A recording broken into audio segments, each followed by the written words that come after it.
Dollar. Dirt and money, no soul. Had to go and get it, ain't no time to kick it. Got a stack of flip for my foes. Dollar. Please tell me you can hear me. Don't turn your back and don't neglect me. Just let me know if you need me. Dollar. Let me watch out for my partners. Keep my money long, get my team strong. Let me run away from my problems. Yo, what's good, original crew, man? We're back. We got a rotten mango. Today's visual, man, we got young woman.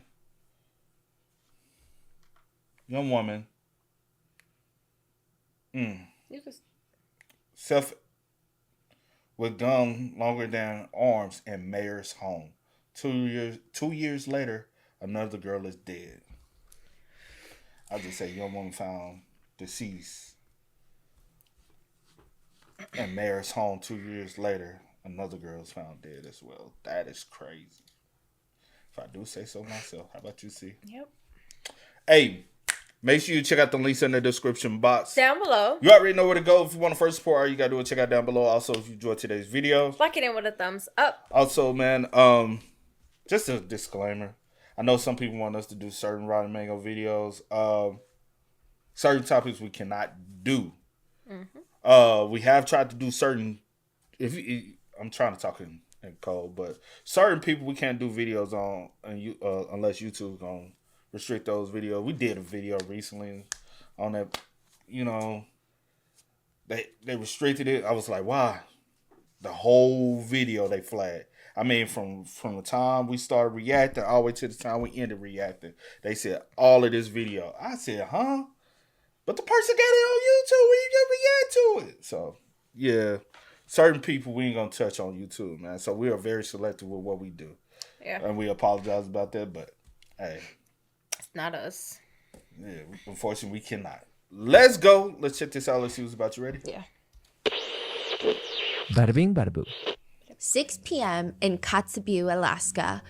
It means absolutely nothing because in Kotzebue, it's always either very bright or always very dark. That's really not a metaphor. This is not something deeper. It's always either sunny all day long until you drive yourself crazy at night because you need to block out any light that's coming in through the window so that you can fall asleep at 11 p.m. Or you get 3 hours of sunlight the entire day and then you just live in perpetual darkness. There is no middle ground like most places. To give you a point of reference, in New York City during the summer, you get about 14 hours of sunlight. During the winter, you get closer to 10 hours of sunlight. But it is pretty standard. Usually during the winter, the sun sets at 5 p.m. During the summer, it's closer to 8 p.m. That's not what happens in Kotzebue. Kotzebue is above the Arctic Circle, which means the winters are almost pitch black all night, all day long. But it's in the U.S.? Yeah, in Alaska. Oh, okay. It's actually closer to Russia than it is to Anchorage, Alaska. It's very interesting. Now, the area north of the Arctic Circle is probably only about 4% of the Earth's entire surface. And all you really need to know is that if you live above the Arctic Circle, things like daytime, nighttime, it doesn't mean anything. During the wintertime, it feels like Kotzebue has some sort of dread countdown that starts in September. September starts, you wake up, sun rises at noon, 11:57 a.m. Noon, when half the workday is already over for most of everybody else. And then the sun sets before you're even out of the office at 3:21 p.m. Barely 3 hours and 24 minutes of actual sun. But that's not even the worst of it. Each day of early December, shave off another 5 to 7 minutes of daylight. In Kotzebue, the shortest day of the year is December 21st. Sun rises just right around 1 p.m. and sets at 2:39 p.m. Oh. You get 2 hours and 5 minutes of sunlight, and that's it. And also, this is not 2 hours of high UV, go outside and just get blessed with the vitamin D, just blasting in the summer sun. That's not what it is. The sun does not go more than a few degrees over the horizon, so it feels like a very eerie 2 hour long golden hour, and then it's just gone. And sometimes it's not even just pitch black. There's a lot of residents, they say that they actually prefer pitch blackness in the winter, but they have these hours that they call blue hours. And everything is like a really haunting, intense, saturated blue. It's not bright, it's not dark, but it's just like everything is a blue tint. During the winter, Alaskans have a term called big dark. It's just like a heavy weight that you feel during the wintertime. Even though there might not be anything inherently wrong, you just feel like everything is wrong. It's likely due to the melatonin production in the body. And serotonin also crashes when there's less light input. So you have surging melatonin, falling serotonin, and Alaska has one of the highest rates of seasonal depression in the entire country. Someone who moved to a town north of the Arctic Circle thought, it's going to be easy. It's going to be easy to acclimate because, quote, I knew it would take some time to acclimate for it, but I thought I prepared. I love the cold. I love the dark. I've always wanted to go somewhere dark and cold because I feel like I would thrive in this climate. I was dead wrong. I did not realize how much humans rely on light and dark cycles. I've tried to become more physically active by going on daily walks and taking all my vitamin D supplements, but my mind is beyond fucked. And then the minute that you adjust, it's time for summer. Starting in May, Kotzebue suddenly never gets dark. The sun rises at 5:53 a.m. and then it sets at midnight. Damn. You have nearly 18 hours of sunlight. Well, that's just the beginning. Eventually, the sun is going to be up for close to 23 hours. That is crazy to be living Yes. in a place like this. And when that, 23 hours of the 24 hours, that doesn't mean that you have that 1 hour of like pitch darkness. It never really transitions into dark either. So it just always feels like daytime. And that is when a call is made to 911. 6 p.m., May 2018. 911 gets a call in Kotzebue that someone might be dead. 5:30, we're north of the alleyway, 51st Street. Two officers from the local police department, they drive up to the house in question. They walk up to the front door, and it doesn't really strike them as the type of house where something bad is happening inside. They swing open the front door. It's open. And in the living room, there are two small children watching SpongeBob on the TV. It's kind of like a weird feeling. One of the officers gets one of the kids' attention. Did someone call the police? One of the young boys points to the bedroom door. Okay, very strange. The officers start walking closer to the door in question. It's partially open, and when they peer in, there is a man holding a woman's body. This man is coated in blood. His clothes are soaked in blood. His arms, his pants, any part of this man named Anthony that the police can see, there is blood coating Anthony. And the woman that he's holding is this small 25-year-old Inupiaq indigenous woman. She's in a fetal position. There's this .22 caliber rifle laying nearby, and the officers glance around, and they do notice blood splatter on the floor, the dresser, mattress, blankets. There's even a few plastic totes on the ground nearby. That's covered in blood splatter. She's been shot under her chin. Her name is Jennifer Kirk, and she's now dead. The man holding her body, Anthony, he speaks up first. He's her boyfriend. He says he was in the living room watching SpongeBob with the two kids when he heard this pop sound go off. It sounded like a firework inside the bedroom. So he runs in, he finds her on the ground bleeding heavily from her head. Quote, I have no idea what happened. The investigators, they place Jennifer's body into a body bag to transport to the medical examiner's office. That bag is sealed with a tag number 00-10959. The investigators, they notice a few things. I mean, first they pull out a tape measure. They measure the... Hold on. So he using the kids as the alibi to say the kid, I was watching SpongeBob with the kids. And what the kids gonna say, yeah, Dad was watching. Or whoever he is to him. Yeah. Remind you of something?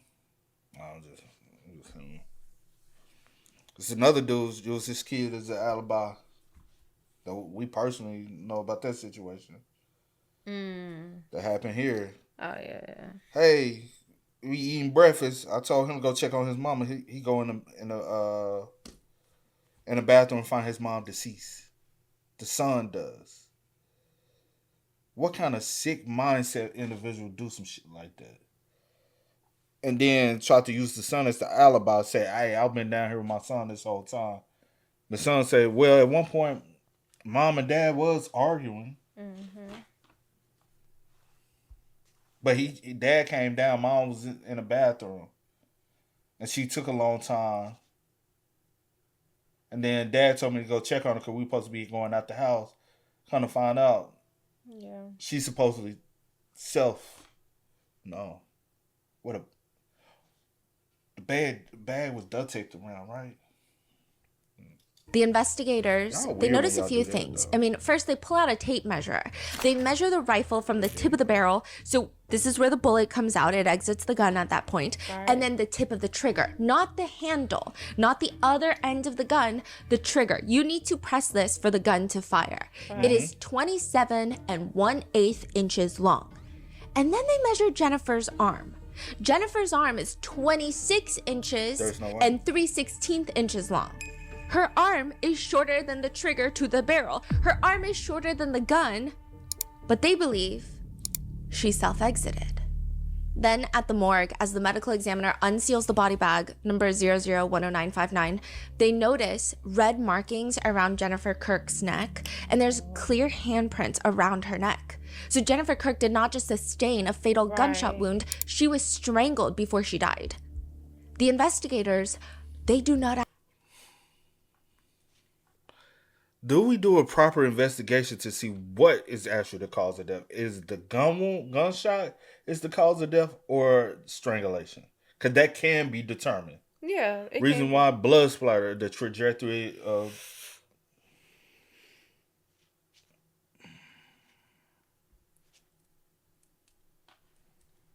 She was strangled before she died.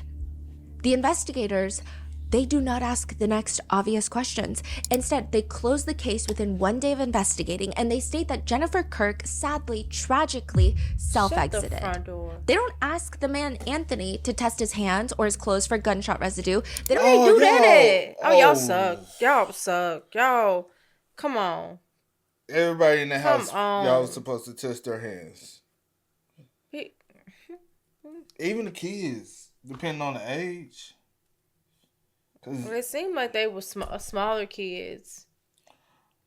Even the kids, because you never know. You never know. They might be pull, boom, so they won't get it on their hands.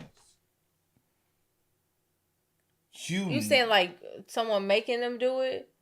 I ain't gonna hold you. At this point in life, you just never know.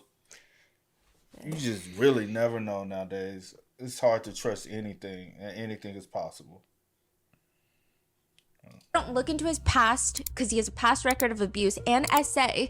They barely question him. They don't canvass the neighborhood. They don't interview anyone that might know something. They also don't go into the house and turn it upside down, searching every square inch for any sort of evidence.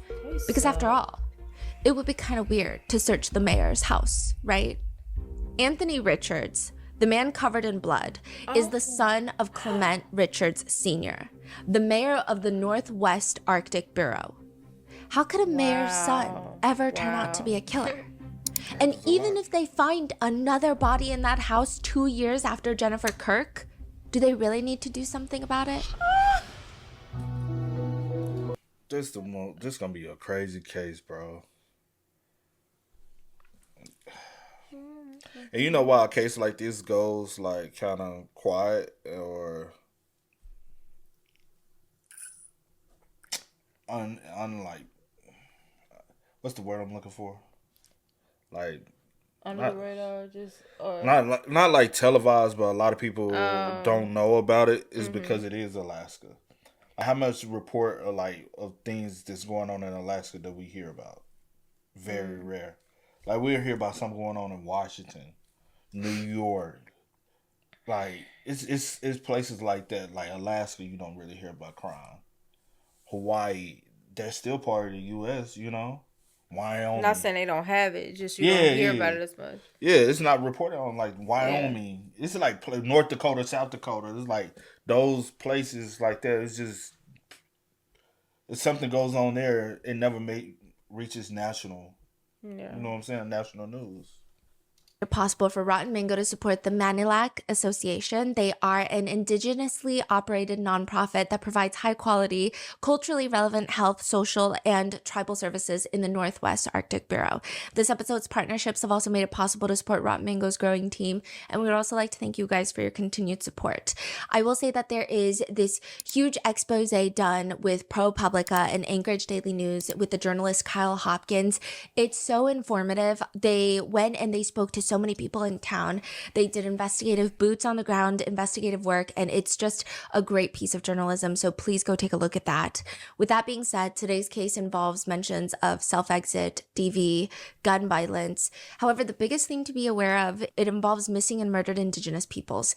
There's going to be especially sensitive conversations about institutional racism, systemic neglect, police negligence, misconduct, prosecutorial failures. So please, if you feel overwhelmed, take a break, and I will see you in the next one. Statements and quotes have been condensed for brevity. Everything researched for this video was found publicly available, and netizen comments, statements, speculations, and accusations are not our own and are only mentioned for comprehensive reporting. So with that being said, nobody has been charged, but I have my opinions. Being a political figure is all about how you deal with a scandal. Almost all the time, it's a scandal that is caused by their own actions, but nevertheless, it is how they bounce back from the scandal. It's not even about the scandal itself. Sometimes it requires you take the shit that is thrown at you for good reason. You deserve shit thrown at you. But then you take it and you throw it back at somebody else. You think I'm bad? Go look at that person. Did you see what they said? Sometimes it's all about ignore the giant elephant in the room. You ignore it so much that everybody else gets used to the elephant being in the room. It's like how you forget how to blink or breathe because you're just always doing it. You're always breathing and blinking without addressing it. So everyone forgets that the elephant is in there. And then once in a while, someone will walk into the press room and go, holy shit, there's an elephant in here. And everyone go, forgot about the fucking elephant. Or sometimes the comeback requires going to jail and serving your time. It feels like most mayors have their scandal at some point in their careers. Are you really a politician if you're not probably in the Epstein files? Former mayor of DC, Marion Barry, thankfully not in the Epstein files. I will say that this is historically one of the biggest mayoral scandals, and this is not me saying that this is like the worst thing a mayor has done. It's just historically known as a massive mayor's scandal. It's the crack scandal. And I will say, for all that Marion Barry and all that he did that was kind of bad, okay, because most and all mayors seem to be bad. There always is some level of corruption. The standard is all mayors are bad. Some just do a little bit more good than bad for their own citizens. It does need to be noted that Marion Barry had some very bad streaks. Marion Barry was the former Washington, D.C. mayor, and he was known as the Chocolate King of the Chocolate City. They called it the Chocolate City. And he did, I will say, like, people love Marion, but he was known for having a lot of hot takes. He offended Polish Americans by calling them a slur. He then stated that he would like to, quote, do something about these Asians coming in, opening businesses, those dirty shops, they ought to go. And do something about these Asians coming in, open up business, these little dirty shops. And they ought to go. I just say that right now. Then he offended Filipino Americans by pointing out that there's so many nurses immigrating from the Philippines into the United States to, save lives. And he says, and no offense, but let's grow our own teachers. Let's grow our own nurses so that we don't have to be scrounging around in our community clinics and other kinds of places, having to hire people from somewhere else. So he managed, to piss off a lot of communities, but he loved his own people, and for that, a lot of people just could not fault him. As mayor of DC, he increased the share of government contracts awarded to Black-owned businesses from 5% to 40%. He also required private corporations doing businesses in Washington, D.C. to appoint women and minorities to leadership positions. One tribute about Barry's work says, quote, single-handedly expanded the Black middle class in DC and created a generation of Black millionaires in a time when economic and cultural segregation was rampant. He was also notorious for driving around the city, and if he saw someone on the street, he'd be like, do you have a job? And they would say no, and they'd get a job by the afternoon. He wanted everyone to have a job. Yeah. Wow.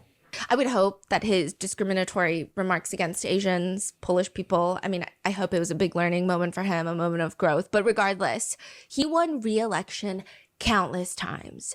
And regardless of these remarks, he just keeps getting elected. And he honestly did change the trajectory of so many families' lives, probably with generational impact. Ultimately, Marion Barry did a lot of good. But then he smoked crack, and this was a huge thing. So for years, federal investigators, they've been trying to get Barry on something. You have to wonder if it's almost like they chose their target and they're just waiting for something to come up so that they could take Marion Barry down. They didn't like that a Black Democrat kept winning mayor for Washington, D.C. When was this? Oh, this was a long time ago, decades ago. He's since passed. Okay. But this is probably one of the biggest mayoral scandals that there ever was. This is like back when mayors did regular crimes of corruption and drugs, and now they do like Epstein crimes. So, they get Mayor Barry's ex-girlfriend to come in, the feds, the FBI, and she's also under pressure. The FBI are being overwhelmingly nice to her, and she agrees to set up a hotel room outfitted with 2 secret cameras, courtesy of the FBI, and just 3 days before Mayor Barry is going to announce that he's going to run for mayor for the 4th term, he walks into the hotel room, and he wants to rekindle this relationship romantically. She denies.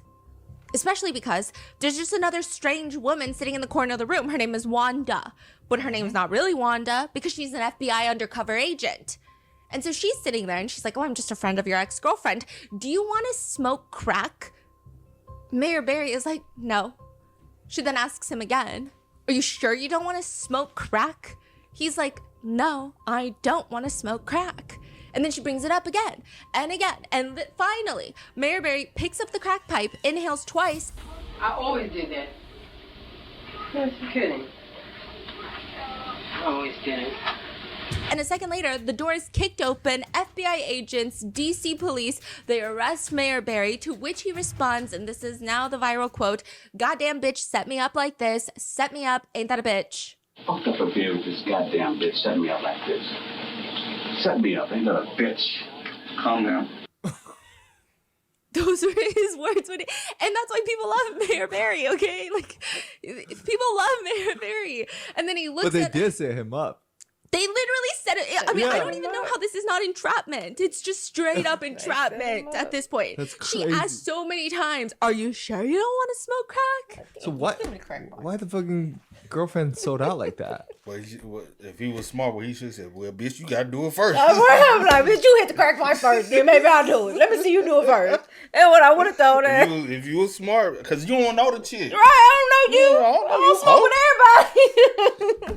You should have hit her with the infamous Whitney Houston crack and whack. I don't do that cheap shit. Yeah.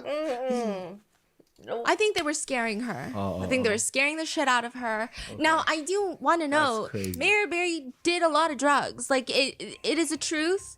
He's done a lot of drugs, all various sorts of drugs. This was a huge scandal back then because the press is racist. So first of all, the setup itself is disturbing. I think it's entrapment.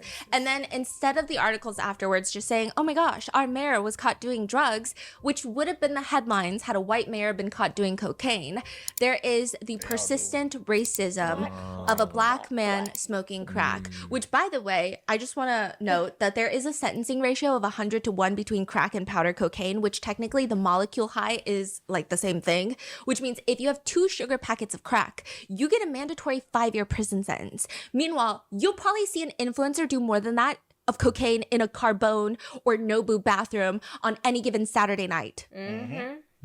So in order to get a mandatory 5-year sentence for cocaine, you need to have over a pound of cocaine.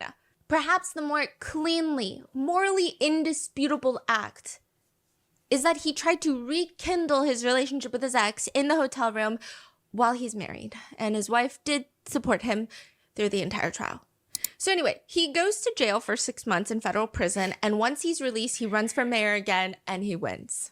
He's back? Yeah, he's back. He's back? Yeah. Wow. He has since passed, but yeah, he was back. This is like a crazy comeback from Mayor. This is, I mean, a lot of political consultants, they study Mayor Barry. John, a new day. How are you? Strong men. Coming on. Strong men. Getting stronger. Wow. So people actually like the fact that he was like, the bitch set me up. Yeah, they love that he was very real about it. And they also love the fact that he was dealing with addiction. Because I think a lot of people could relate to it. And again, it's like... Damn, I'm over here looking up. I didn't know he had that many ties to Fizz, but they said Mississippi. Oh, he got a master in Fizz. Then he went to UT, but he went to Lemoyne in Memphis. God damn. I know bro he had that many times. He from the South. That's crazy. Wouldn't you rather your mayor be doing drugs than committing crimes against women and children? Because nowadays it seems like every other mayor is at risk of being found in the files or being accused of SA. But even that would be more easily navigated than a situation that Mayor Clement Richards Sr. finds himself in. Monday morning, police are called to the mayor's house. You know how this goes. You've heard it before. A woman, Inua Pag, found in the house, dead, strangulation marks. Boyfriend is the mayor's son. You already know this story from May of 2018 when the sun had no intention of setting. It's hot outside. The sun is up. Jennifer Kirk is found dead at the foot of the bed. But this is not that Monday morning. This is March 9th, 2020. Ooh. It's 8:32 a.m. The sun hasn't even gotten up. It won't rise until 9:30 a.m. The temperature is 13 degrees below zero. And the police find another body. 30 years old, Inua Pag, beaten, strangulation marks around her neck, and her name is Susanna Norton, but everybody calls her Susu. She shares the same birthday as Jennifer Kirk, August 21st, and both of them are found dead in the mayor's house. And in the beginning, who are those two kids watching TV? So the son's kids with Jennifer Kirk. Oh, that's Jennifer Kirk's Yes. kids? Mm-hmm. How old are they? They're described to be juveniles. Oh. The term op book is not like a new term. It's been around for a while. It's a research book for the opponent, the opposition in a political race. So what you do when you're trying to run for mayor or any elected office where there is a lot of money funneled into the campaigns, you hire 2 to 3 specialists. They're called researchers, and you pay them anywhere between $20,000 to $80,000 to do a full workup of the inside and outside of your opposition. The researchers will go and dig through archived old news reports, voting records, campaign finance filings, social media posts. An op book researcher says, I was hired because they saw the opposition as a threat. My job was to try and kill him. I mean, not literally, but you get what I'm saying, right? Let's say you do find some dirt on the opposition. What do they do then? Well, they study it for the debates, but there's been this long-standing tradition, it seems, that the researchers will share that material with a journalist on the condition of no fingerprints. The journalist gets to break a story with inside sources. The campaign recycles the published story into attack ads, debate talking points, and while the candidate acts like, I found out through the news just like everybody else, and they act just as outraged as all the other citizens, you can sometimes tell by the release timing if this is from an op book. In mayoral races, if one candidate consistently has bad information coming out on the day of press releases or big gatherings and rallies, it could just be very well released from the other party, which is why it's important. Usually big campaigns, if they only have the budget to do one op book, they do a self-op. Oh. Researchers, make an op book on you, the candidate, because you know the other party's going to do it. You need good counterpoints. You need to make sure that you're not taken off guard. I mean, it takes a lot to run for mayor or really any elected office beyond that. And that's why people like to play dirty. Some wealthy candidates have also been known to hire every political consultant in the market, not to use all of their services at once, but to prevent the opponents from accessing them. It's kind of like when wealthy people, they get a divorce and they put all the best family attorneys in the city on a retainer so that their partner can't use them. It's kind of like that. It takes a lot to win the race to be mayor, but it really depends what you get out of it, depending on the mayor system. So some cities have what's called a strong mayor system. New York, Chicago, Houston. Mayor gets to appoint the heads of departments. They help draft and propose budgets. They have a lot of executive power. Then you have a weak mayor system where you're pretty much just like chairing the council meetings and cutting ribbons. Like, you don't really have any independent executive authority. You're just there. So there's more money in the strong one. Is that what you mean? And it's very strange. So there are some major cities where the mayor only gets paid like $100,000. And then there will be a city in Florida with 1,000 residents and the mayor is getting paid $250,000. Now, the Northwest Arctic Bureau in Alaska, that's a strong mayor system. The charter for it explicitly states the executive power in the borough is vested in the mayor. The borough mayor, as the chief administrative officer, is responsible for all proper administration of all bureau affairs. That gives Mayor Clement Richards a whole lot of power. A lot of power. enough power that he is going to be in charge of a $60 million construction contract. And there's going to be allegations that he's blackmailed into this contract because there is a video of him that exists with an underage girl. Is that a rumor? It's a rumor. Now, 1 month after Mayor Clement is elected into office, a police officer knocks on his door. I mean, technically, this is a very uncomfortable situation for the police officer to be in, but he's got a job to do. The officer was called by Jennifer Kirk, a 22-year-old. So this is when she's 22. She passes away at 25. She reports that she was punched in the face by someone who lives in this very house, the mayor's son. So the report reads from the perspective of the officer. I asked Jennifer how Anthony assaulted her, and she stated that they were having intercourse and he tried to have anal intercourse, and when she told him no, Jennifer then stated that Anthony punched her in the back 3 times, causing pain, and punched her in the right eye twice, causing pain, swelling, and a bloodshot eye. Jennifer said Anthony also grabbed her right arm, leaving bruises just above her wrist. Obviously, the officer has to investigate. He walks up to the mayor's front door and he knocks again. And then Mayor Clement, he opens the door and he smells drunk, or at least according to the report, quote, appeared extremely intoxicated. And then the mayor just aggressively starts asking, how can I help you? How can I help you? How can I help you? Doesn't give the officer a chance to respond. He asks, how can I help you 3 times and then slams the door shut. It's like very odd behavior. This is 1 month after he becomes mayor. What is the officer supposed to do? Knock again? He doesn't. Instead, he just moves on. And so does everybody else. Until 3 years later, Jennifer Kirk is found dead inside that house. And there are clear markings of strangulation. She was shot with a gun that is longer than her entire arm. And it's ruled a self-exit. And the police and the mayor, they move on to the next big case. Wow. So instead of answering questions about what happened in his own house, what his son could have been involved in, the mayor is out there on a podium involved in another case, answering questions about Ashley Johnson Barr. Ashley Johnson Barr is the girl in purple. There's a lot that you have to know about the whole area of Kotzebue.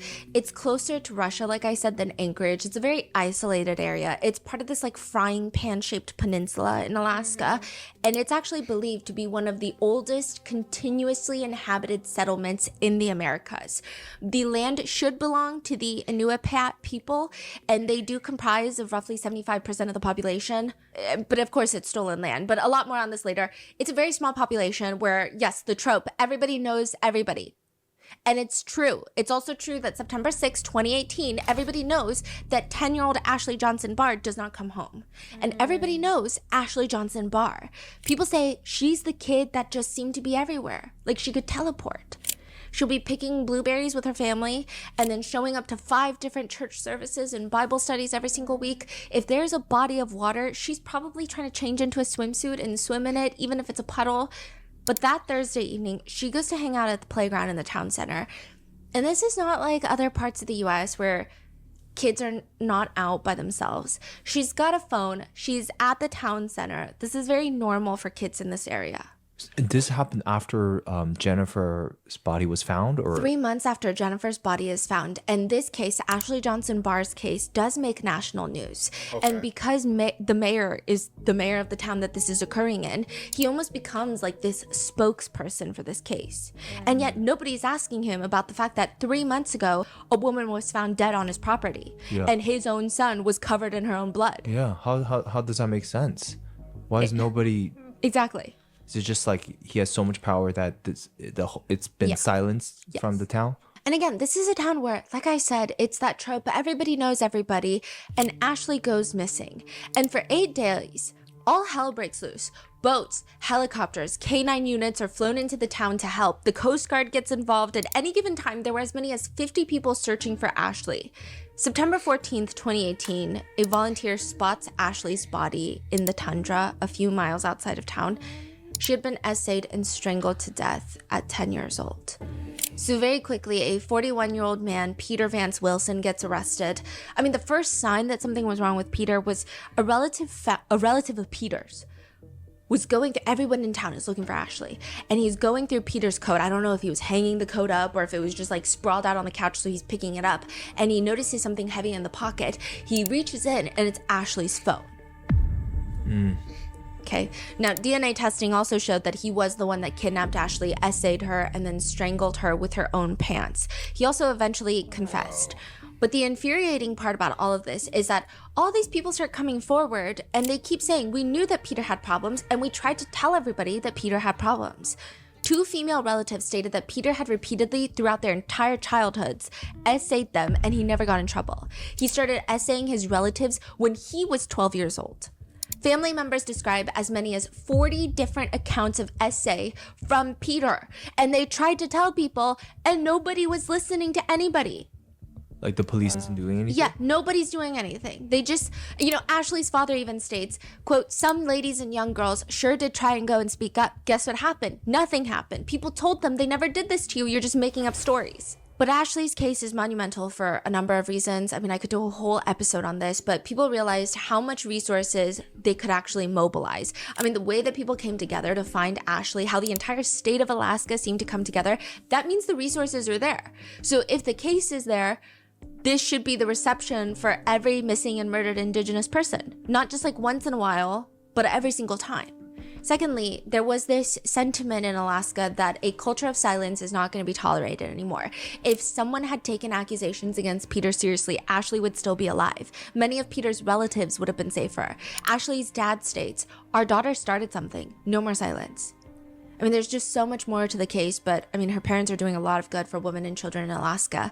However, one of the most vocal people during the entirety of this case is this one man who just kind of inserts himself into all of this, Mayor Clement Richards. He's all over the news stations when the searches for Ashley is taking place. And it's infuriating because everything that Ashley's legacy symbolizes, the mayor is exploiting, because if anyone profits from a culture of silence, it's clearly Mayor Clement Richards Sr.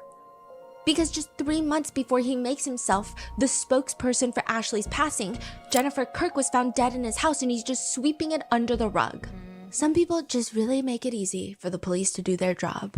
Some cases just are very easy to solve. Or at least that's what it feels like. You get a checklist. Hey, these are the 5 things you need to do. Find the evidence. Check off the box. We're going to trial. You're getting a conviction. Jennifer Kirk's case feels like that. It feels so easy. Either the truth is, it's in the evidence that she did self-exit like the police claim that she did, or naturally, there's something else to look into, like the mayor's son, Anthony. I mean, how much more literal with the red flags do we have to get? The police department, in their own report, quote, I noted the rifle from the tip of the barrel to the tip of the trigger as being 27 and 1/18 inches long. Jennifer's arm, they note in the report, is shorter than that. When the police first bring in Anthony into the police station right after finding Jennifer Kirk's body, they interview him. They don't arrest him. They don't interrogate him. They just ask him questions. And they listen to Anthony's side of events, which go like this. I was watching TV with the kids. I heard a pop. And then I saw Jennifer, I had seen Jennifer go into the bedroom. So I freaked out. I go into the bedroom. I see her. I go to the neighbor's house and I told them to call 911. He states that Jennifer was still breathing when he found her, and, they've been in this very long relationship. They have kids together who are in the living room, and she just self-exits. He explains it's kind of a long story. That don't make sense, though, bro. Why would you go next door instead of calling 911? Because everybody knows time is of the essence of everything. Exactly. I'm sure this is 2018. You have at least a house phone or a cell phone. At least. Man, that's not me. And they're like, well, tell us. So she has this court date in her hometown, which is a few towns over, for DUI. She's supposed to turn herself in, but she was scared to go. But I keep telling her, you gotta just get it over with. You gotta go and turn yourself in. I kept telling her that she needed to. And then she starts getting emotional, crying, and accusing Anthony of not wanting to be with her anymore. And Anthony tells the officer, essentially, I told her not to cry in front of the kids, and I told her to go lay down in the room and calm down. He stays out in the living room watching SpongeBob with the kids, and it's an hour in when he hears that firecracker go off. So he rushes into the room, he finds that she shot herself, and he explains, this is very Jennifer. She's really good at hiding her emotions until it's like an explosion. Why did you go to your neighbor's house to call 911? Well, I couldn't find my phone, so I ran next door. Which, side note, the mayor's house is about a block away from the police department, so continuing on. He gets You could have just ran to the fucking police department.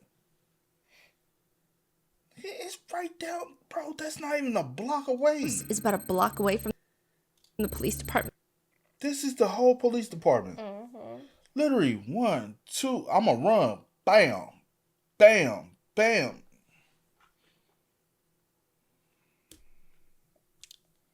Yep. But I give him kids was there. I give him kids was there. That's the only thing I give him though. So, continuing on. He gets back from telling the neighbor to call the police. He goes back to Jennifer's body and he holds her. That's how it's described. It's described that he does not attempt CPR. He doesn't try to stop the bleeding. He's just like coating himself in her blood, holding her. After what can only be described as a very suspicious story, the police are like, well, you're free to go. We're not arresting you. Right when he leaves, the investigators get a call from the ME's office and they advise the police that not only does Jennifer's body have a fatal bullet wound, but there are signs of strangulation on her neck, like handprints. She was strangled before she died.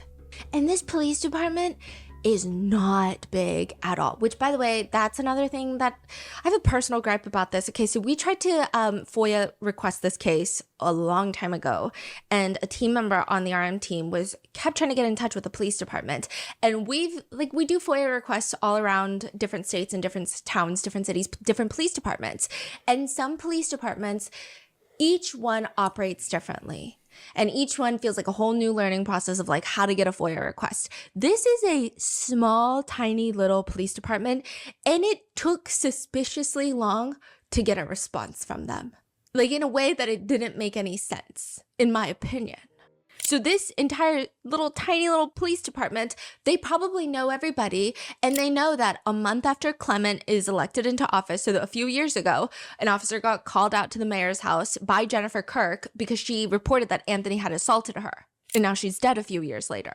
All they have to do is a little bit of due diligence. Facts. And if you're already pulling up his profile, you can also clearly see that September 2017, Jennifer called 911 again. She's actually still at the mayor's house. She waits for the officers to arrive. She's standing out in the driveway. She's crying. And she tells the responding officer, Anthony just choked her. He strangled her. And she's explaining like she had gotten into town. She wanted to see Anthony. So right from the airport, she goes to the mayor's house. Both of them start drinking, and Jennifer just wants... Because I wondered,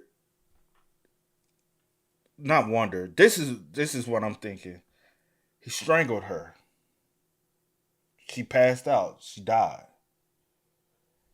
I can't, because the hand markings. I can't. Yeah. So let me put a weapon and place it to try to make it look like she did it herself without me. And on some real spill, what if he did that, right? She laid there. Damn, how long was she dead? Finish what you're trying to say. No, because it literally just dawned in my head. What if he strangled her? She died. He goes to watch TV with the kids for about an hour. So then go back and do that, and then ran out there. That can happen. Yeah. Similar to the one we was talking about earlier. That's what he did. He went down, had breakfast with his son, then told his son go get mama. Yeah. He walked in the bathroom and found his mama. She had been gone for over an hour. to go back to her hotel, and she even offers Anthony, do you want to come back to my hotel with me? But Anthony does not want her to go back to her hotel. In fact, he doesn't even want her to go, and the fact that she even offered for both of them to go is seemingly so offensive and such a heinous thing for Jennifer to do that Anthony starts verbally screaming at her. And then he slams her down onto the bedroom floor, sits on top of Jennifer, putting his entire body weight on top of her. So he's not only preventing her from getting up, he's full on suffocating her. Jennifer states that she just kept trying to struggle with Anthony to get up, and he only does because she starts pinching him really, really hard. He gets up, and I assume it felt like they were both cooling down because Jennifer sits on the bed, and then she calmly tells him once more that she wants to go back to the hotel. This time, he climbs up onto the bed, pushes her down, and he grabs her neck with both of his hands and starts strangling her. Her vision starts narrowing. She tells the police that she couldn't breathe. She's terrified of passing out. And the report reads, Jennifer eventually was able to get away from Anthony, and during this struggle to do so, she sustained a visible laceration from the top right side of her head. The officers go to investigate, and guess what? Anthony is on probation. He's drunk when they go to talk to him. He's drunk. He's violating state law by violently abusing Jennifer. So he's arrested for breaking probation. And with this, I feel like the police have a pretty, at face value, a suspicious story of death. They've got strangulation marks on the deceased, a history of violence and strangulation documented by various criminal charges. And the police officers, they were even trained. Top 10 red flags for domestic violence killings, and pretty much every single one of them checks off.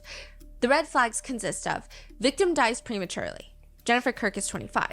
Self-exit or accident scene. One partner wanted to end the relationship. Prior history of DV. Victim found dead in a home or a residence. Victim found by current or previous partner. Prior history of DV includes strangulation or suffocation. Partner is the last to see victim alive. Partner has control of the crime scene. And body is moved or seen or evidence is altered in some way. Yes, so they bring Anthony. The only one that can be kind of is number 10. The last one? Yeah.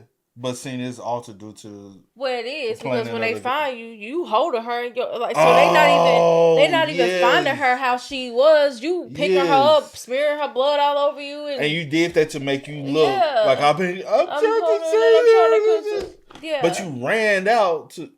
Yeah. So yes, check, all up and down. Back in. And they're like, hey, we found strangulation marks on Jennifer Kirk's body. You didn't mention any of that. Do you care to tell us what happened? And he explains that, well, he just blocked out that part because it's just like been a bad day.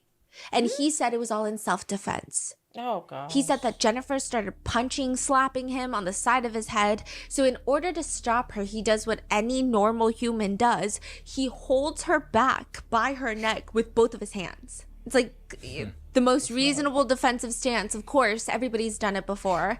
And Anthony says while he's doing this, she's still trying to slap him.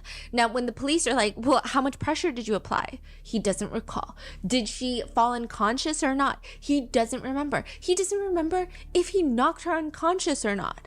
And all of this is happening in the kitchen. This is what he says, which is also kind of crazy because... Why they didn't check her eyes? Because they didn't do... Well, the people that did the autopsy would have been able to, which they did to her, either way, go to police ignored it regardless, so it wouldn't have even mattered. Because he made this whole thing about like, I don't want her to cry in front of the kids, but you're strangling her in front of the kids. Exactly. So after she might have been maybe not knocked out, Anthony can't remember. And when she does become conscious, she goes to the bedroom, and that's when she dies by herself. And with that, the police are given a pretty easy pathway to get to the bottom of what happened to Jennifer Kirk. And the entire town gets wrapped up in this hunt for the police department to find the strangler.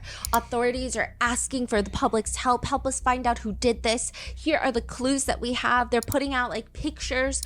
One investigator states the police department suspects foul play and is pursuing all investigative leads. And they start putting up photos of the suspect in question. Tipsters are calling in. Volunteers are raising thousands of dollars. I mean, this news is all over the area. The strangler needs to be brought in, and there needs to be justice. And they do catch him. They catch the strangler. They drag him to court.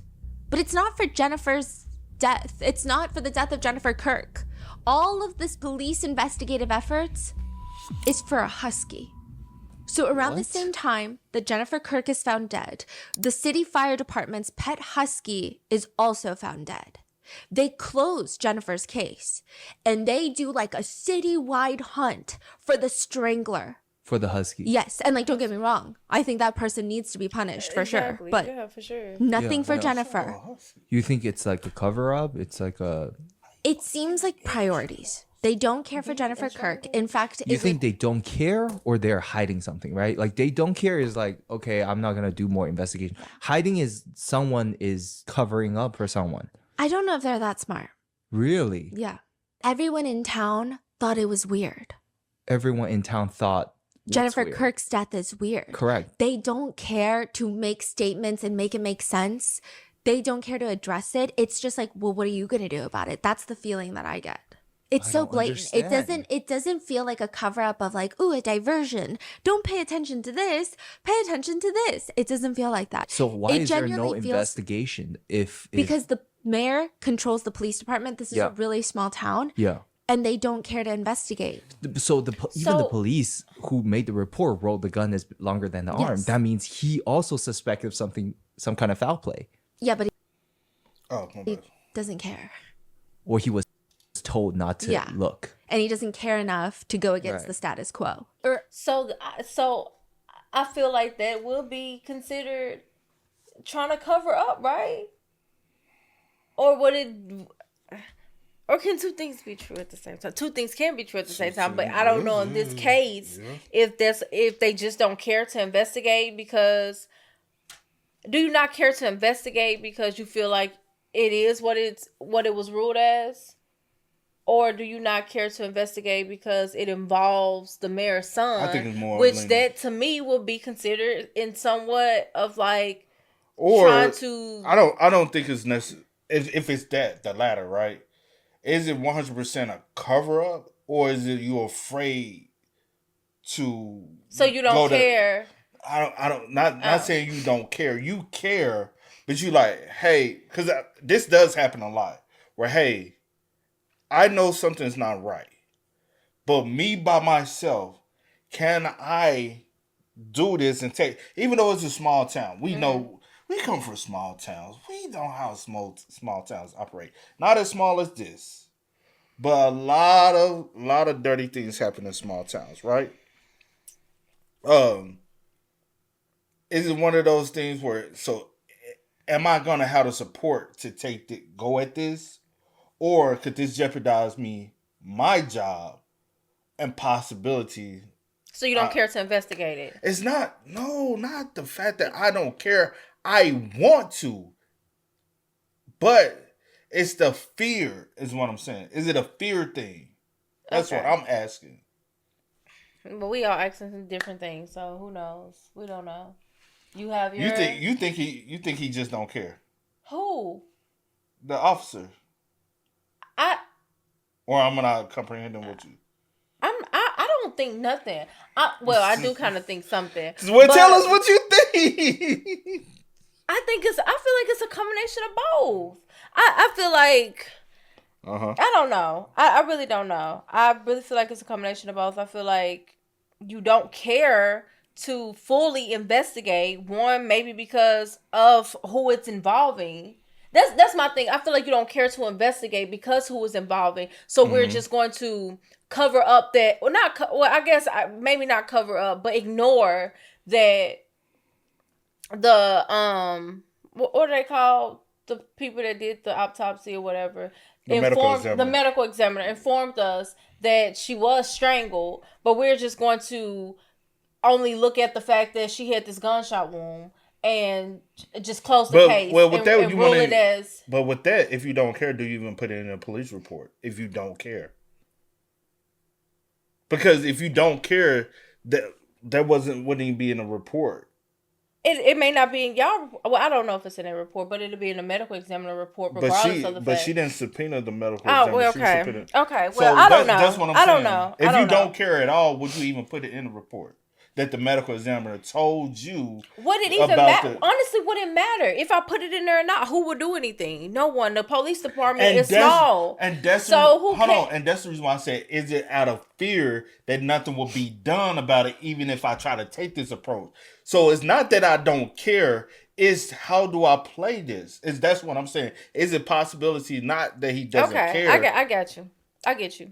Let's move really? on. Let's move on. Yeah, I've been understanding what you're saying, but I'm just saying I feel like a lot of things can be true at the same time. I feel like it can be a combination of multiple things, but also I just don't know. I don't know how they handle things, but obviously they handle other things. But they care about other things. Yeah, because first off, how many people on the police department? Then I need to know that. Also, I need to know the ranking of whoever wrote this report to include that the information about the strangulation. Okay, what rank are you? Because if you're not the chief, the sheriff, like one of the top dogs, and you just one of the little pups, you probably like I care. But what am I going to be able to do? And I guess it also putting the measurements of like the gun and then her arm and stuff like that. But I guess I would still put all those things. But if I didn't care, I wouldn't even put that. I got you. Let's go. Alleged, right?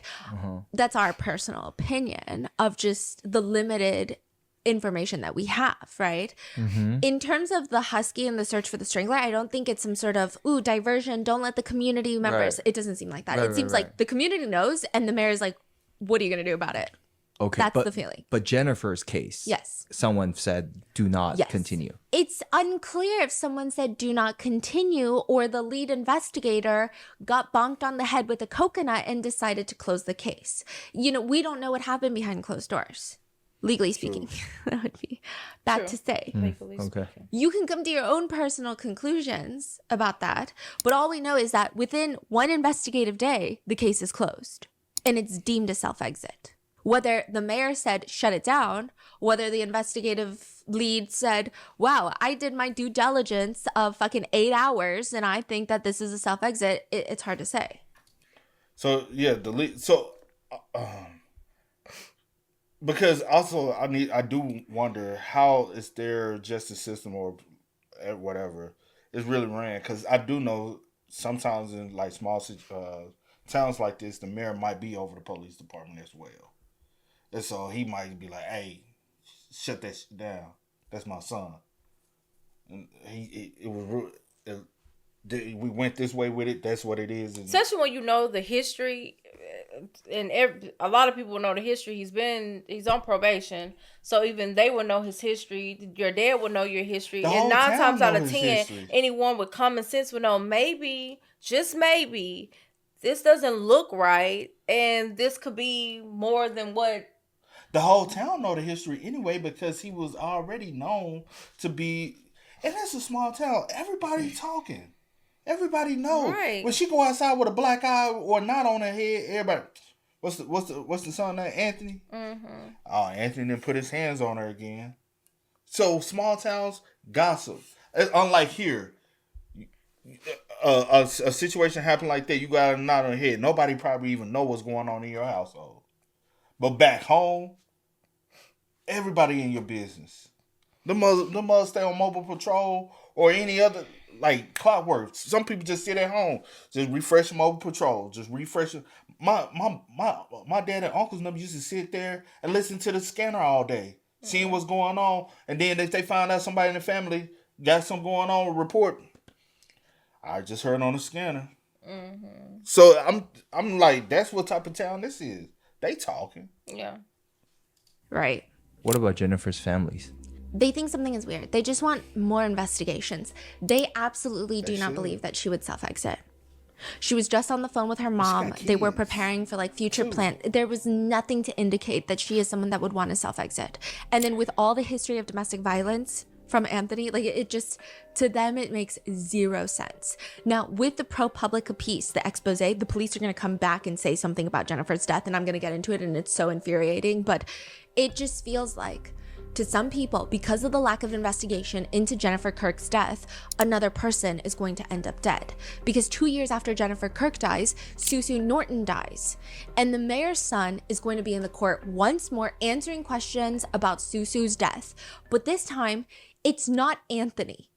It's a different mayor's son, Amos. Okay, so Mayor Clement Richards Sr. has 3 sons. And all 3 of them have been charged with assaulting women on the mayor's property. They all live together? Yes, and it's not just one that's violently abusive. All 3 of them. There are at least 31 criminal cases involving the 3 sons and a total of 6 different victims. All 3 sons have been charged with a combined 16 counts of domestic violence. None of these charges resulted in felony domestic violence convictions. Wow. And when you start putting these timelines together, it's actually so disgusting. You want to lock the whole family up in a basement cell and feed them copious amounts of Advil on an empty stomach. It's just heinous, okay? A few months after Jennifer Kirk is found dead, a woman walks into the police station with a right eye that is black and blue. It's swollen shut. She can't even open her eye. Whoa. She's crying.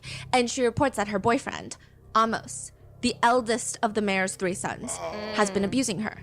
This is a few months after Jennifer Kirk is found dead on the mayor's property. So the police are like, well, we just found a dead woman on the mayor's property. And now another woman is walking in. She's got clear evidence of abuse. And she's saying that a different mayor's son, the same mayor, but a different son, is beating her. And she's got strangulation marks on her neck. Just like Jennifer Kirk had. Yeah. This is Susu Norton, who will soon be killed. She says that her boyfriend, Amos, he's a bit of a drinker. She wanted him to stop drinking, so she poured out his beer. He becomes so enraged, he grabs her by the hair, drags her around the entire house, kicks her repeatedly in the head, stomach, face, back. Her forearms are swollen from trying to protect her head and face while he's kicking her, and she's 6 months pregnant with his child. The incident report states, officer was unable to locate the defendant. That's pretty much it. Within 2 years, Susu Norton, just like Jennifer Kirk, will be found dead. They don't do anything. I mean, what do you expect from the sons whose own father, Mayor Clement Richards Sr., has a felony domestic violence charge? Is he still Like father, like son. What you said? And I ain't they all gonna lie. alcoholics. When she true. All alcoholics. True. When she said all 3 got cases, I said, I bet you any money that dad got a case. What you said? And you know what? They grew up in that environment watching. yeah. Where y'all mama at?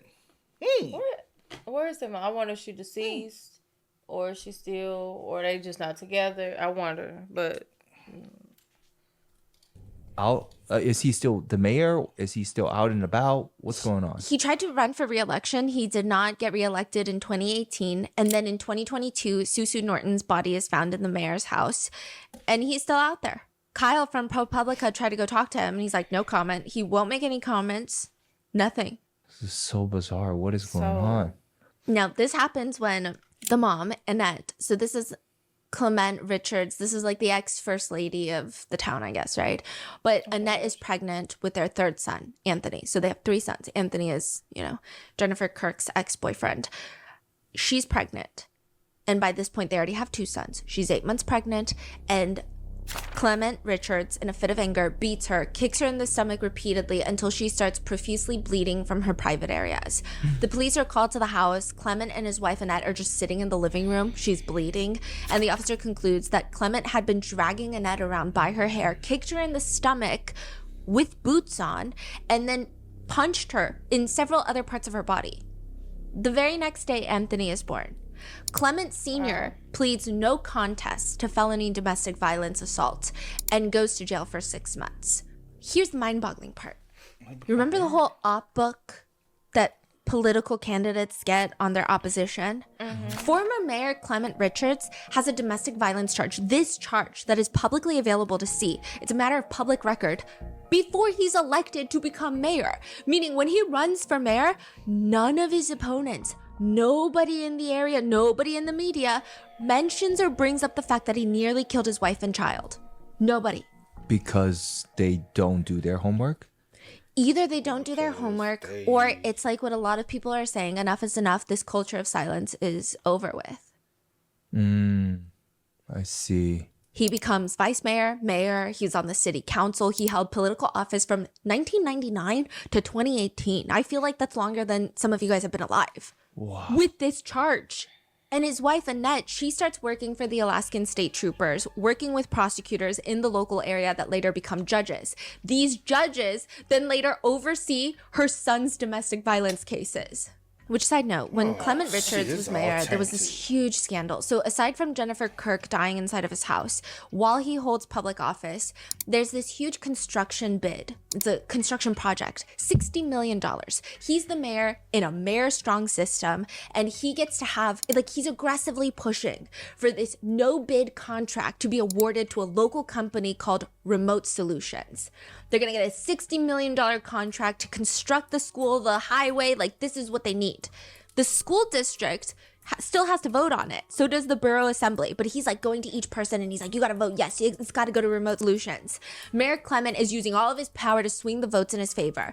They've got 3 special bureau assembly meetings. These were a huge scandal too. So one of them is randomly held in Seattle. So they have to fly everybody out to Seattle and they spend over $100,000 of taxpayer money. It's why do you have to have it in Seattle? It just seemed like a vacation. But then out of nowhere, allegedly, Clement Richards is like, wait, never mind. I take it all back. I don't want Remote Solutions to be the bid for this contract. Out of nowhere. All of this feels kind of par for the course, like some political corruption going to Seattle, but it doesn't feel that bad, right? But like, why did he suddenly change his mind?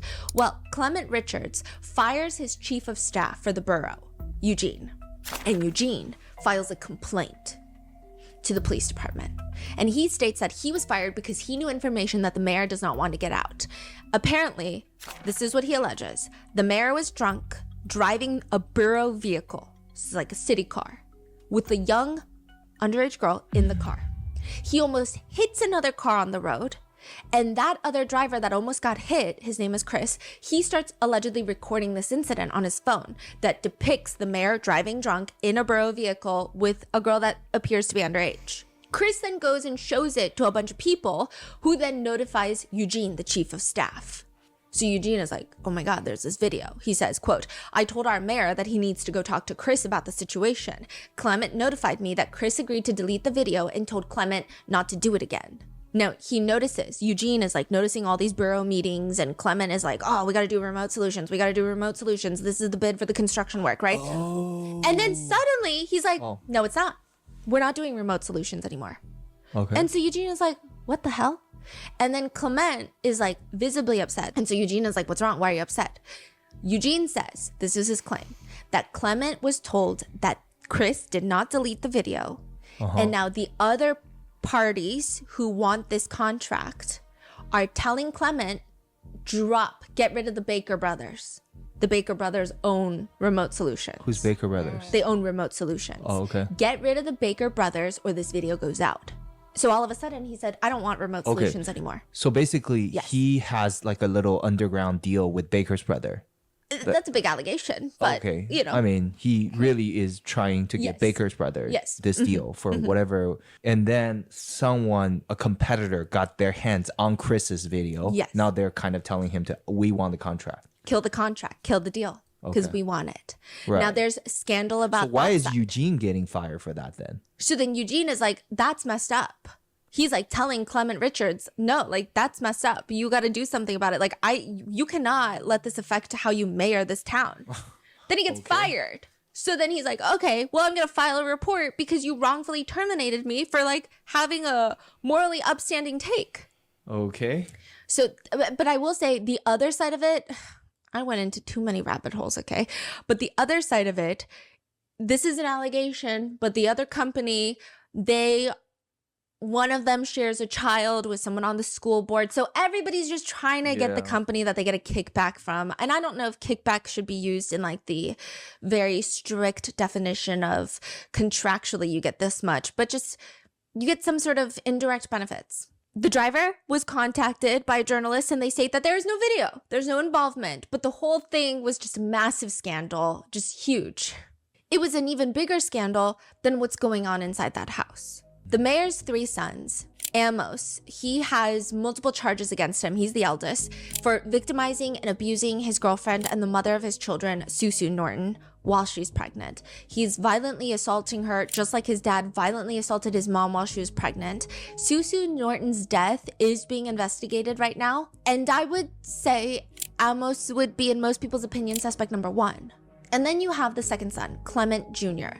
One complaint filed against Clement Jr. reads that a redacted victim called 911 to report that Clement Jr., the mayor's second son, was assaulting her inside the mayor's house. This is Clement Jr.'s girlfriend, and she says that she was trying to leave the house. Clement Jr. gets up in her face and he starts pushing her as she's walking out of the bedroom. Quote, the victim stated that when she turned around to push the defendant away from her, he began to punch her in the face. The victim said that she attempted to get away from the defendant but was unable to. He just keeps punching her until a third party, one of his friends that happens to be there, rips him off of her. The officers contact the defendant, Clement Jr., and they write that the defendant was extremely uncooperative and denied anything happened. He had a strong odor of alcohol on his breath as well as on his person, red, watery eyes, and poor balance. Now, Clement Jr. pleads guilty to harassment and receives a suspended sentence, and his conviction is wiped from public record. And then you have Anthony, the youngest son, Jennifer Kirk's abuser. He's got a lot of cases. Many of them are the ones that we've covered with Jennifer Kirk, her reports before her death. He also has another case against him, an SA case where the victim states to the judge that she's terrified of running into Anthony because it's a small town. Which, by the way, Superior Court Judge Paul Roteman decides that he's going to give Anthony a special chance. And by special, I just mean very uncommon. So he gives Anthony a very low bail. This bail goes from being $7,500 to $2,500. And he explains his decision by saying that he worked with Anthony's mother and knew his father held elected office. What the fuck does that mean? Yeah. The judge states, I know Mrs. Richards for when she used to work with the troopers. She has a lot of experience with these types of cases and know what these are like. Mr. Richards has been part of city council. If you're not now, I don't know if you are now. So he's been part of the local council. So they're going to be fine third parties, I think. I know Miss Richards from when she used to work for the troopers. She has a lot of experience with these types of cases and knows what these are like. Mr. Richards has been part of city council. If you're not now, I don't know if you are now. So he's, been a part of the local community, and they're going to be fine third parties, I think. They're going to be fine third parties? Yes. Okay. This is the system in which all of these little, okay, they violently assault a woman. They get charged with felony assault. And then the judge gives them a low bail. And the judge is like, fine third parties, meaning I think your mom and dad are going to make sure that you don't try to run away, that you don't do anything crazy while you're out on bail before the trial. And guess what? A trial never fucking happens because the prosecutors then come in and they're like, hey, plead guilty. And instead of a felony charge, we'll give you a misdemeanor for something like harassment instead of violently kicking someone in the stomach while they're pregnant. They really run to town, huh? Yeah. The judge even says, to say that you dodged a bullet is an understatement on this one. Well, to say that you dodged a bullet is probably an understatement on this one. These are pretty serious charges. And I understand the evidentiary issues that were presented, but had those not been there and it had been less complicated, you were facing some really serious charges that involve a lot of jail time. You understand that, of course. Yes. Okay. It just seems like who's dodging a bullet and how are they dodging a bullet? Through you? Judge Paul Roteman declined to comment, and a court spokesperson has stated, judicial officers cannot and do not comment on their cases in order to maintain the integrity of their decisions and to ensure that for fairness reasons their thinking is reflected solely in the official court record without extraneous commentary. Even though the code of conduct for judges state that, quote, shall not allow family, social, political, or other relationships to influence the judge's judicial conduct or judgment. So the sheer fact that he's like, well, I know your parents. Mm-hmm. Yeah. Even after the death of Jennifer Kirk, July 17th, 2020. So this is actually after Jennifer Kirk's death and Susu Norton's death. There's another filing. After 2 women are found dead in the house. Yeah. Okay? A woman reports her boyfriend scratched her face and kicked her. Her boyfriend being Anthony Richards. What is going on in this house? Yeah. She said that Anthony threw her onto the ground, kicked her, and punched her in the face, started kicking her in the ribs, her legs, her back, her butt, causing pain. The officers actually located a third-party witness who was like, oh yeah, I saw that happen. And when they finally find Anthony, in the report it states that he starts cussing out the officers that he's not going to jail. And quote, while declaring to Anthony that he was under arrest, Anthony attempted to walk into the residence. Officer Aaron and I got a hold of him while I was trying to place handcuffs on Anthony. He grabbed my handcuff by the loop and would not let go, prompting me to pull my laser and demand that he let the handcuff go. Anthony Richards was arrested and transported to KRJ, where he remained uncooperative and refused to participate in a preliminary breath test. Okay. But he's out now. So these cops, they first get involved. They're like, that's sus. I'm going to arrest you. You're going to get punished. Mm-hmm. And then they turn around. There's nothing going on here. Yeah. Or they arrest them, and then the judge is like, you guys are good, fine people. I see no reason to be suspicious of you. You can be out on bail until the trial. And then prosecutors, remember, Annette used to work with the prosecutors. Not saying that there's a connection, but I'm just saying that's an odd thing, right? They'll come in and they'll say, hey, plead guilty, I'll give you a misdemeanor. They do tiny bits of jail time here and there, but barely any. And these judges are actually insane. There's one judge that lowered his bail to $100 while he's out on probation. $100. And there's an audio of this where he's talking to Anthony and he's explaining why strangulation is such a bad thing, aside from the fucking obvious. And he says, in talking about the gravity of the situation, what jumps out at me in both of these cases is there was an allegation of strangulation in both cases.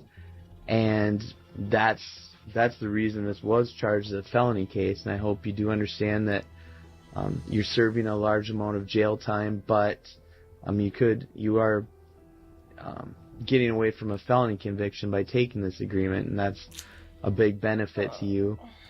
But what I was getting at is strangulation is a very serious thing, and it's recognized that way by the legislature. That's why these types of cases can be charged as felonies. One thing I'd point out to you, the natural result of a punch or a kick or kind of your typical misdemeanor assault is a bruise or an injury, that sort of thing. The result of strangulation, if it's not stopped, if a person can't breathe, is death, and that's a serious thing. That wasn't the result in either of these cases, fortunately, but someone who's not trained in the medical profession, that sort of thing, it's a dangerous thing, because someone like you or I, you don't know when to let up and when it might be too late. So keep that in mind. It's like you're talking to a 5-year-old of not to play fight. But also, and one comment reads, keep that in mind. The judge is literally saying, next time you beat a woman, keep in mind strangulation is a bigger charge because you might accidentally kill them. Like, what do you mean keep in mind? And what do you mean a medical professional? We're not medical professionals, so we can't strangle women. Which, side note, I don't know if you want to take a random comment online as truth or a fraction of the truth or like a flat out lie or a hallucination. It's up to you, but it reads, I worked a summer job in that town in 2008. One of my 16-year-old coworkers was viciously jumped by one of the Richards brothers while I was there. And another ex-coworker got jumped right after I left. I tried to get the kid to go to the police, but he said their family is too powerful. Also, one of the police officers in that police department was basically f***ing every girl in the area that was between 18 to 20 years old, and I'm not exaggerating. He was openly flaunting his relationship with these teens he groomed in front of everyone, and nobody did a thing about it. I was just telling my partner how insane this place was like a week ago. This town is out of control. Yeah. Small, weird ass town. Whoa. There's another nearby town, I believe in the same bureau, where ProPublica did a huge expose on them as well. But every single police officer in that small police department, not this one, but it's a town nearby, they all have domestic violence charges. Wow. And actually, Alaska is one of the most dangerous states in the United States. For a woman, women are 2.5 times more likely than the national average to be killed by a man in the state of Alaska. More than 4 in 5 in that I can't believe those statistics being true. It's a lot of remember, we have heard of a couple serial killers. Yeah. And they solely target women in Alaska. And I guess, I wonder why. Is it because of Alaska being such, like, so far away from any other state? I have no clue why they do it. I'm trying to go. Yeah, no, you can go ahead. No, just, I'm trying to. Is it because, I wonder why, like, the mindset is because, like, they know it's Alaska, they know it's very scarce. So it's not a lot of people who's there. And so, say for instance, someone goes missing, it's just like, oh, someone missing. You know what I'm saying? Opposed to all hands on deck, like somebody, you know? Cause it just always seems like it'd be a lot of people before they find, you know? Yeah. Than the national average to be killed by a man in the state of Alaska. More than 4 in 5 Indigenous women, specifically, have experienced violence in their lifetime, and Indigenous women are killed at a rate 10 times the national average. On any given day in the United States, thousands of Indigenous women and girls are listed as missing in federal databases, and no matter how large that number is, it's still not comprehensive. There is not even like a way to identify that someone is Indigenous when they go missing. It's always like white, Hispanic, Asian, Black. There's no way. There's actually no comprehensive federal database that tracks how many Indigenous women are missing. There's no reliable count of how many have been murdered. It said that when an Indigenous woman disappears, she disappears 3 times. in life, in the media, and then in the data. So we're working on a full episode on a few other cases. I mean, a lot of these take a lot of time because it's hard even to get like the FOIA requests, and it's just really difficult. But it all just comes down to this, which don't even get me started on the boarding schools, that they would systematically just eradicate indigenous culture while saying indigenous women, saying that their culture is lesser than other cultures. Meanwhile, you're R-wording them. Every elected official gets up on every single fucking podium, shoves their face inside of a mic, and they pledge, they promise everyone that there's going to be change. And the only way that they're going to bring about change is the minute that their ass touches the seat of power. So you must vote for them specifically. It's very sympathetic words that are spoken with all of these politicians. And then the execution is completely hollow. It's empty. There's nothing of substance. Do they actually do something?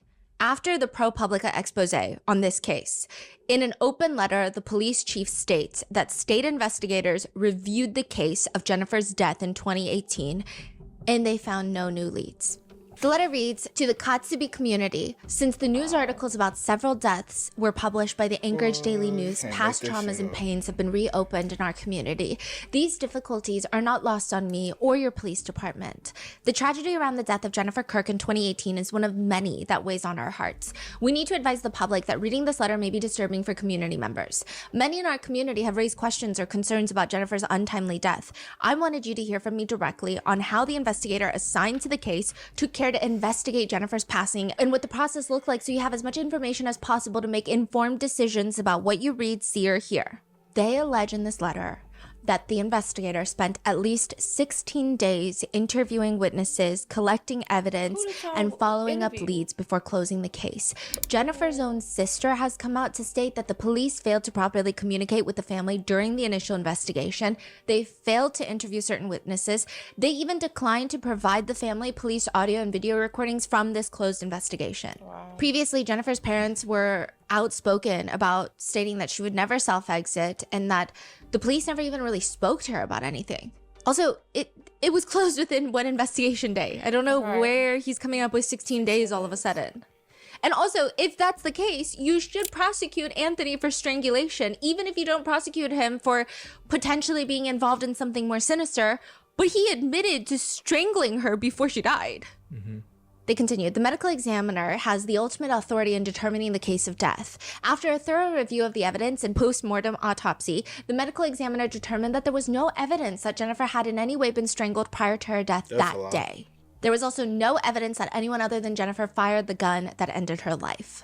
Yeah, the police wrote in their own report that her arm is shorter than the gun. So suddenly it's no longer shorter than the gun, and it's actually physically feasible that she could have pulled the trigger, but they don't provide any context, because I'm sure you could MacGyver the trigger in a way where if you pull something else, maybe the trigger is pulled. But they're not saying that's what happened. They're just saying, no, I'm telling you this, so you're going to believe it. And they counter it with this. Some have expressed concern whether it would have been physically possible for Jennifer to fire the rifle. Measurements taken of both Jennifer's body and the firearm show that it was. How? Literally how? Yeah, it's just like physics. I know this is hard to hear. Something I do want to note to you, we are aware of the domestic violence history in this case and in others. I want to be clear, I strongly and vehemently... Oh, snap. Hold on, y'all. Domestic violence history in this case and in others. I want to be clear, I strongly and vehemently... Sorry, everyone. We had a small internet outage. So we gotta get back into it. I'm gonna just pick up here, but we had a small internet outage, so we apologize. It's out of our control. And in others, I want to be clear, I strongly and vehemently condemn that. No one should ever think that it is okay to abuse another and cause harm. Those who do harm should face consequences. Okay, then persecute him for strangulation. While it is not my decision nor my department's on prosecuting or sentencing those incidents, I do want you to know that I denounce domestic violence in the strongest possible terms. And while many of you have asked about Jennifer, others have also inquired about Susanna Norton. her ongoing homicide investigation. Susanna is not Okay. forgotten. We know that many find similarities in the location, family involved, and other circumstances surrounding her murder. I understand that. As your chief, I want you to know that we have reached out to the Alaska Bureau of Investigations and asked them in 2021 to review the investigation. Which, side note, they kind of refuted this. They were like, we were not requested in 2021 to look into Susanna Norton's death. Oh. Okay. So they're like, actually, we were asked like later, not in 2021. So this police chief, I don't know where he's getting his numbers. Maybe I'm getting the numbers wrong, but like it just is not adding up at all in any sense of the word. I'm sure the Alaska Bureau of Investigations Missing and Murdered Indigenous Peoples Unit will provide updates to us and to the community as they move forward. This doesn't make sense. The same reporter from ProPublica actually reached out to the police chief last year and asked a few series of questions. On what day did investigator Millette close Jennifer Kirk's death investigation? May 24th, 2018 is the police chief's word. That's one day. One day. But now he's saying there it's was no 16 investigation. days. The death investigation record suggests that the case was closed before investigator Millette received the final autopsy report for Jennifer Kirk. Is that correct? And he says That's great. So they closed the case before the autopsy report even. You can't. That's when you first got an initial. So maybe what you said. See, I don't know. I was right.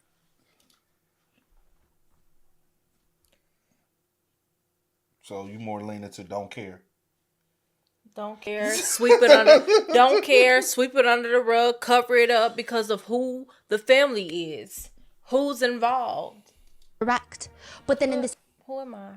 Oh, because I don't also know the much.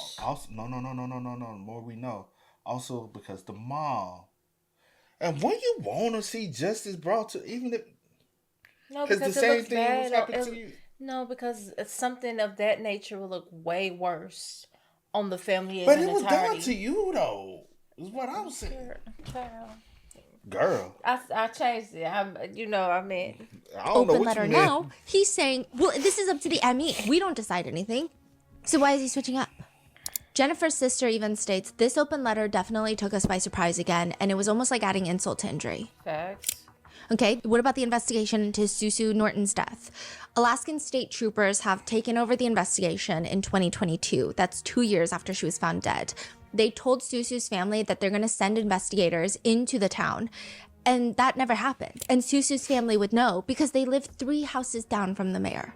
They never came into town. They never investigated. Wow. They're not talking to anyone. They just keep saying that they're investigating, and they also released this video on YouTube where they're like, let us know if you know anything. What's the video? It's a state trooper standing there being like, we are taking this very seriously. We are Let us know if you know anything. That's their investigation. investigating the death of Susu Norton. Please let us know if you've known anything, seen anything. And it's like, isn't that your job? Right? Today marks the anniversary of Susu Norton's murder. She was killed March 9, 2025 years ago today. MMIP investigators know that there are people in Kotzebue or connected to Kotzebue that have information relating to this case, leading up to the events and following the events.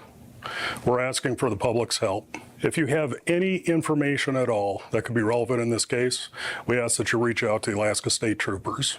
Your information could bring closure and healing to Susu's family, her friends, and the community of Kotzebue. As for Susu's family, they weren't even told that she was strangled to death. And they live 3 houses down from the mayor. It just feels like there are certain cases where it's kind of like the whole sympathy in words, execution is hollow.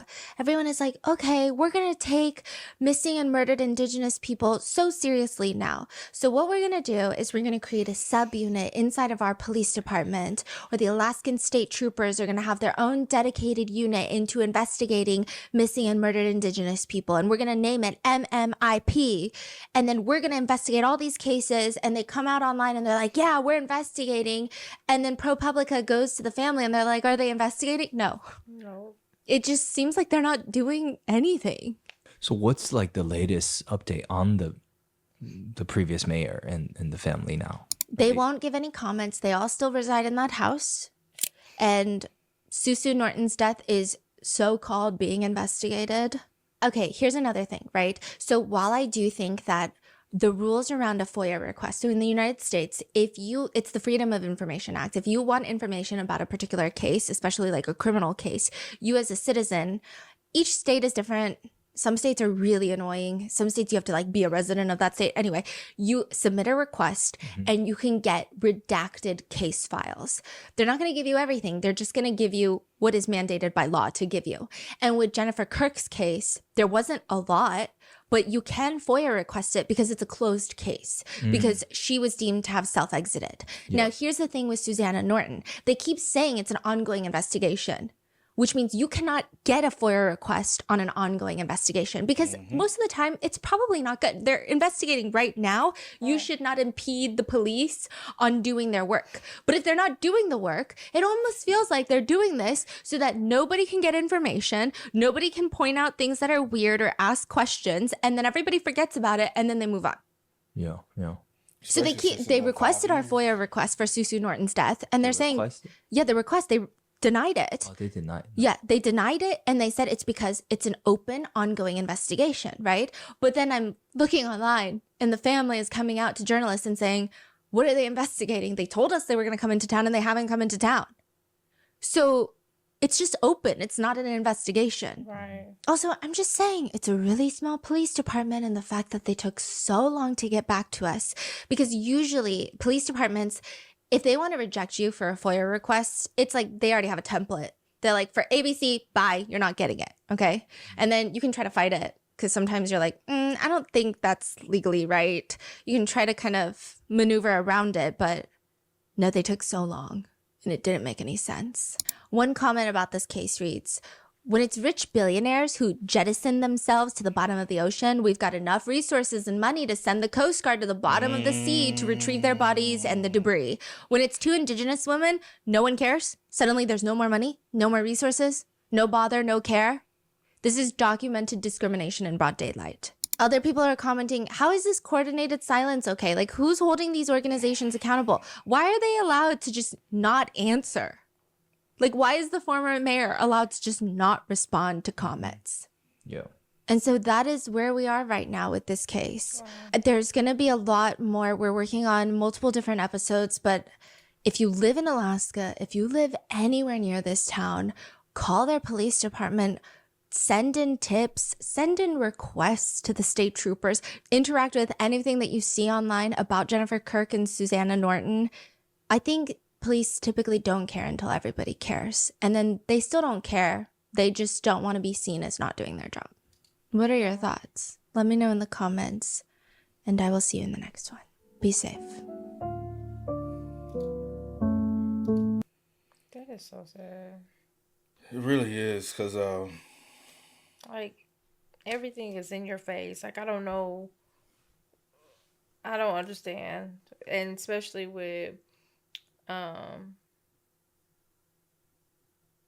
Susu's case. I don't understand what y'all investigating. Like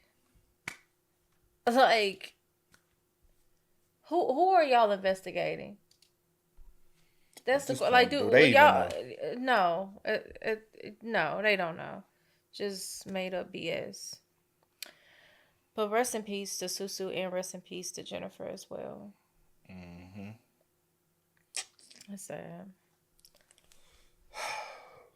Maybe you never know. Might be 10 years from now. Might be 20 years from now. One of them will fuck up and open up and say it to someone. I don't think they will. No, they will. They will. Yeah. They will. Even if they old, they will. Yeah. Can't control it. It's gonna. And also, rest in peace to Ashley as well. Oh, young girl. Yes. Rest in peace to her as well. But y'all spam us up. Y'all let us know y'all thoughts about it for us in the comments down below. But until next time, y'all know how it go, man. I do go over the name DJ New Kid. This is Sierra Nicole. We are. Kid and We are. Ain't no time to kick it. Got a stack of flip for my foes. Dollar. Please tell me